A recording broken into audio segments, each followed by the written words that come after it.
It's time now for your business news, and Melissa Tichy joins us now from the Money Desk, the eNCA Money Desk. Melissa, I thought that it is the avocado season at the moment, but I understand that the price is increasing. Yes, so actually quite interestingly, the season, or what I've read up, is from February to October. So it's just been the end of the season. So now we're getting to November, December, January, and then hopefully again in February we'll get our avos back. But we can expect some price increases during this time. But let's get to that story now. The price of your beloved breakfast, or any time during the day snack, avos, are expected to increase. And for more on the reasons why, let's bring in the CEO of Subtrop, Donkin. Derek, thank you so much for joining us this afternoon. What is driving the higher prices for avos during this time now? Well, as you said, we have a season that runs from March to October, and we've now gone out of that time. So in October, November, December, January, and into early February, one generally has higher prices, and it's just a simple matter of supply and demand.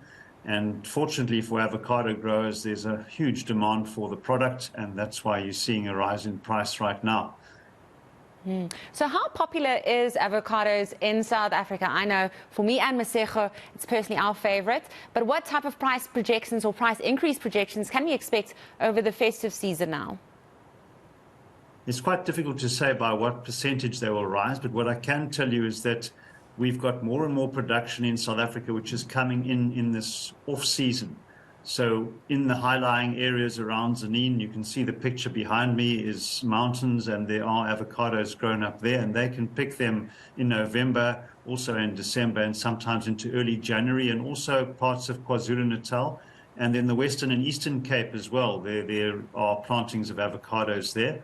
And that means that there's more and more being available during this time in the market. So if one compares it to, say, 3 or 4 years ago, we've got more volume on the market.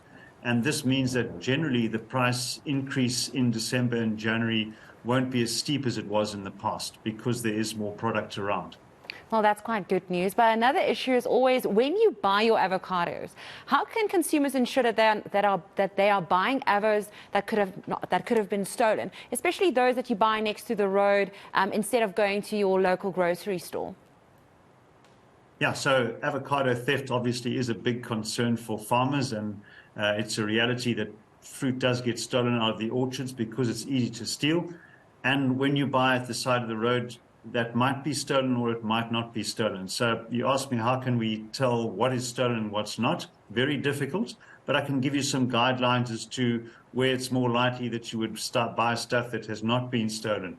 So in the formal retail stores, the normal shops, supermarkets, what goes in there generally comes through a supply chain from major producers through an intermediary. Very often might do some ripening, and there you won't find a stolen product as easily. On roadside, though, you often get a mixture of stuff that's, say, for example, bought second grade from a pack house that doesn't send it into the normal retail chain or onto the normal fresh produce markets, but sells it directly to people that sell on to hawkers. And there you would see that the external appearance of the fruit probably isn't as good as what you might see in a formal retailer. The other thing is, if you look at where the stalk of the avocado is, where the fruit is attached to the stalk, and you normally buy avocados, you'll see a small little stump of the stalk is left. And that's normally on an avocado farm where there's commercial picking. The little stub remains because it is cut off. When you have people stealing avocados, it's normally rushed, it's normally at night, and they just snap the avocados off, and you see that there's no little stalk stub left on the avocado. So if you see something at roadside and then those stalks, there's a good chance that it could be stolen. But also at this time of the year, if somebody's selling avocados at a real bargain price and they look perfect, then you've got to ask the question, well, why didn't the farmer sell it into the normal retail chain where he'd get a much higher price? And why did he sell it to somebody that's selling it at a lower price? So this time of the year, you see really good quality being sold at an absolute bargain. There's a chance that the person who's selling it didn't have anything to do with paying for producing that fruit. Yeah, so that's a roundabout answer, but one has to be careful where you buy the fruit. Thank you so much for that. That was the CEO of Subtrop, Donkin.